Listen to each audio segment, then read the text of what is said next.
Channel YouTube Kipoin Cerita mempersembahkan kisah Bangau Putih di Danau Sunyi.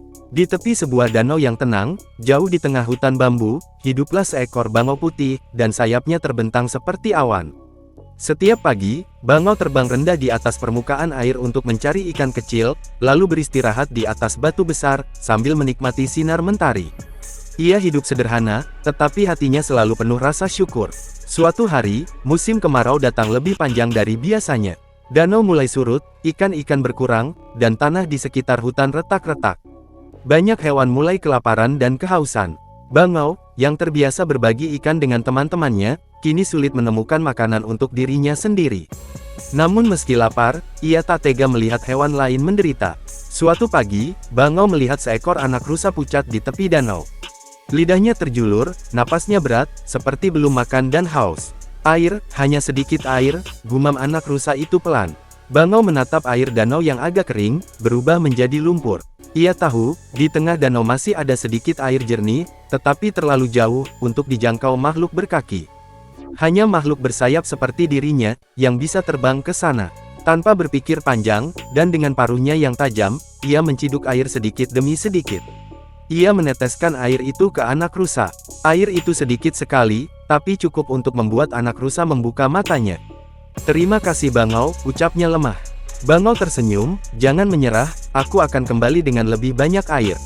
Sejak hari itu, Bangau terbang bolak-balik setiap pagi dan sore, membawa air dengan paruhnya, untuk para hewan yang kehausan, kelinci, musang, bahkan burung-burung kecil. Hari demi hari, panas semakin membakar, dan bulu-bulu putihnya mulai kusam. Sayapnya lemah, tetapi ia terus terbang tanpa henti. Suatu sore, ketika matahari hampir tenggelam, seekor burung gagak datang mendekat. "Bangau, kau ini bodoh. Air yang kau bawa takkan mengubah apapun. Kau hanya akan mati kelelahan." Bangau menatap gagak itu dengan tenang. Mungkin benar, tapi jika sayap berhenti mengepak, siapa yang akan membawa harapan bagi mereka? Gagak itu terdiam. Ia menunduk, lalu terbang pergi tanpa berkata apa-apa.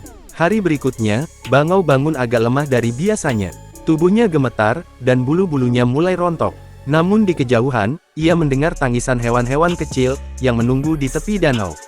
Dengan sisa tenaga, ia terbang sekali lagi, menembus panas dan debu, membawa setetes air terakhir dari dasar danau.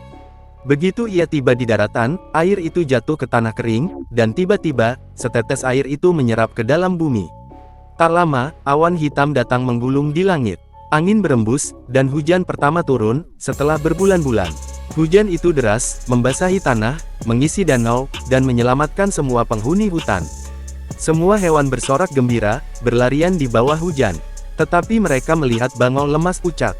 Bangau putih itu terbaring tenang, sayapnya terlipat, paruhnya masih lembab oleh air. Ia tersenyum, seolah tahu bahwa pengorbanannya tidak sia-sia. Anak rusa yang dulu ia tolong, berlari mendekat dan berbisik. "Terima kasih, Bangau Putih. Air hujan ini adalah hadiah darimu." Sejak hari itu, setiap kali hujan turun di danau, terlihat seolah seekor bangau putih terbang di antara kabut, bukan tubuhnya, melainkan bayangan bangau, yang menjaga hutan dan mengingatkan semua makhluk, tentang arti pengorbanan, bahwa cinta sejati, bukan tentang berapa banyak yang kita miliki, melainkan seberapa banyak, yang kita rela berikan untuk orang lain.